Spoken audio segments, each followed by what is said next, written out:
You ever have one of those days where your double bass just falls apart? One day you're locked in at 140 BPM, it's smooth, it's clean, it's effortless, and then the next day it's total chaos. Your right foot seems to want to tense up or run ahead, the left one drags, and you just can't figure out why. That used to drive me insane. I thought it was my technique. Maybe I just needed a better motion.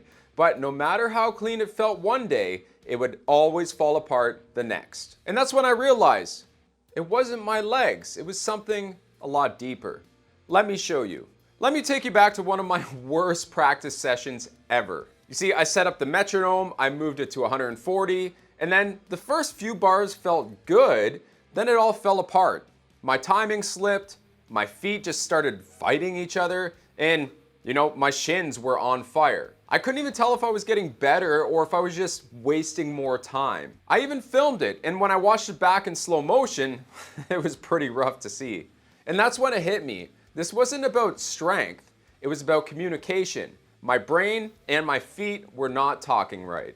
Here's what was really happening. It was something I call timing intelligence. Basically, it's how your brain predicts when each hit should land. And most drummers just repeat the same motion until it feels fast. But they never teach their body how to adjust. So when anything changes, whether it's your pedal setup, your throne height, or even your energy that day, the whole system tends to break down. Now let me show you what this looks like. You see here how my right foot pulls ahead? That's because my brain's still expecting the same rebound it gets at slower tempos. The pedal's moving faster now, but my brain just hasn't caught up yet. Now it's locked in, same tempo, same effort, totally different control. And that's the power of training your timing and not just your legs. Now, if you want to actually train this step by step, I've put together a free guide called the Hybrid Fix. It walks you through the exact drills I'm going to show you. So that way you can start fixing this today. Links in the description, grab it and let's keep going. All right, so we're going to want to start at a speed that feels easy, around 125 BPM. If that's too fast, just bring it down. Then what we're going to do from that tempo is just bump it up 5 BPM.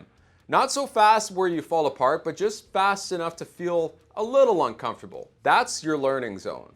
So go back and forth between those two speeds until it feels easy. That's how you teach your body to adjust. Now, don't play the same thing on repeat. Change something every few bars. Move your hand from the ride to the toms, or you can just start with your left foot instead of your right. Every small change forces your timing to adapt, and that's how you build real coordination with this stuff. You don't need fancy gear like this, you just need to keep your body guessing. You can play soft for a few bars and then really loud the next, or you can change tempos mid-practice, or start on the E or the of beat instead of on beat 1.